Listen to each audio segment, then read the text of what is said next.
खबर देहरादून से है, जहां द्वितीय नेशनल मास्टर स्पोर्ट्स 2025 का आयोजन हुआ।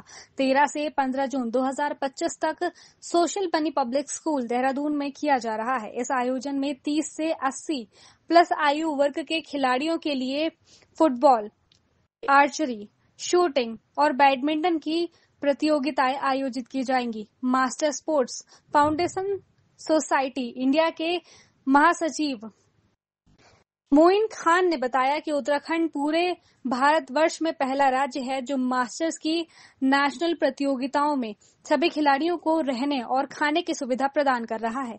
इस आयोजन में 1000 से ज्यादा खिलाड़ियों ने अपना पंजीकरण कर लिया है, जिनमें उत्तराखंड, पंजाब, गोवा, हरियाणा, उत्तर प्रदेश, हिमाचल प्रदेश, चंडीगढ़, पश्चिम बंगाल, महाराष्ट्र, केरल, आंध्र प्रदेश, तमिलनाडु, दिल्ली और जम्मू एंड कश्मीर आदि राज्यों के राष्ट्रीय और अंतर्राष्ट्रीय खिलाड़ी शामिल हैं।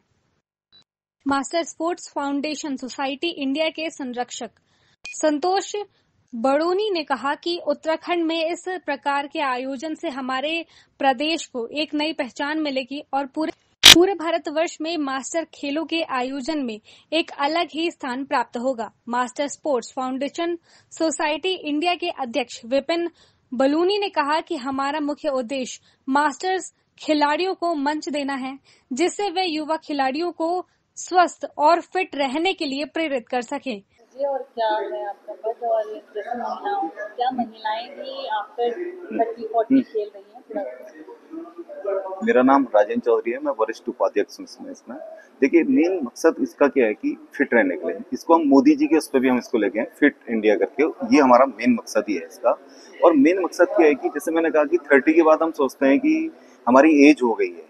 वो देखिए, वहाँ पे आप अपनी लाइफ में देखते हैं, लाइफ के अनुभव होते हैं आपके पास, तो उस अनुभव के लेके आप चलते हैं। और दूसरा क्या है कि इसमें हमने अपनी मातृशक्तियों को भी जोड़ रखा है।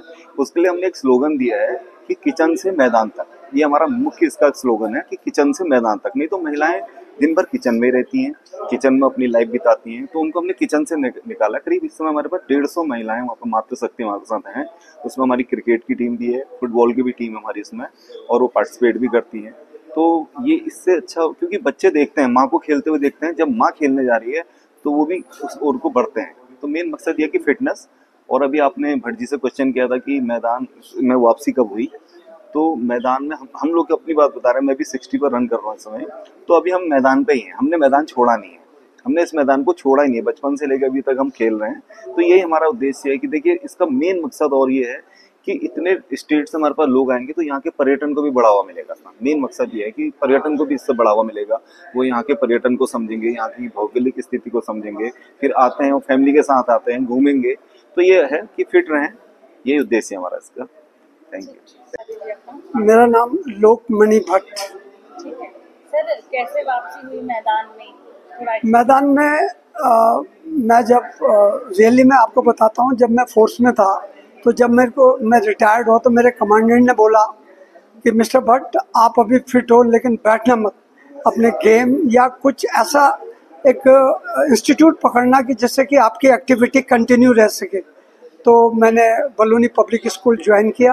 तो वहाँ पर बच्चों को सबसे पहले मैं एज ए फुटबॉल कोच रहा हूँ, अभी भी हूँ, लेकिन क्योंकि मैं फिजिकल एजुकेशन भी पढ़ाता हूँ एज वेल एज मैं डिसिप्लिन ऑफ द स्कूल भी देखता हूँ, तो साथ साथ फुटबॉल भी खेलता हूँ।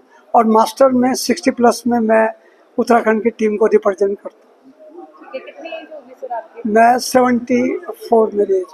अगर बात करें किस उसमें थे आप, मतलब रहे हैं सेना में? बॉर्डर सिक्योरिटी फोर्स में मैं था।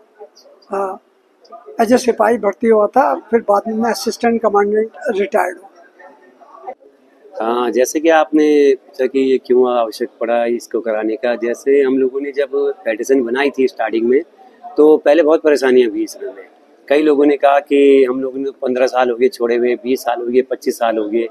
लेकिन जो हमारा मेन उद्देश्य था, और बलूनी सर का भी जो इसमें मेन उद्देश्य था कि पुराने लोगों को इसमें ग्राउंड में लाया जाए, उसके पीछे जो उद्देश्य है, मुख्य उद्देश्य ये है कि जो आज की नई पीढ़ी है, जैसे कि आप लगातार देख रहे होंगे मोबाइल में, नशे की ओर, ग्राउंड में बिल्कुल एक जमाना था। एक जमाना ये था कि बच्चे खेलने के लिए बाहर जाते थे, माँ बाप परेशान हो जाते थे कि आओ अंदर आओ। आज के जस्ट उल्टा हो गया है।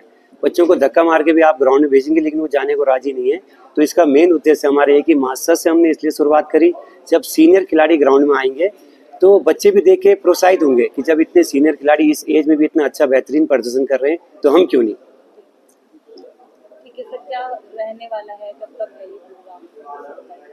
हाँ, ये हम लोगों का सोशल बोलिंग पब्लिक स्कूल में 13 से लेके 15 जून तक आयोजित कर रहे हैं। इसमें हम लोग 4 गेमों को इसमें ऑर्गेनाइज कर रहे हैं, फुटबॉल, आर्चरी, शूटिंग, बैडमिंटन। कहाँ से आ रहे हैं खिलाड़ी? इसमें उत्तराखंड के अलावा यूपी है और दिल्ली इसमें आ रही है, हरियाणा आ रही है, चंडीगढ़ आ रही है, पंजाब आ रही है, केरला है, बंगाल है, मध्य प्रदेश है, हिमाचल है।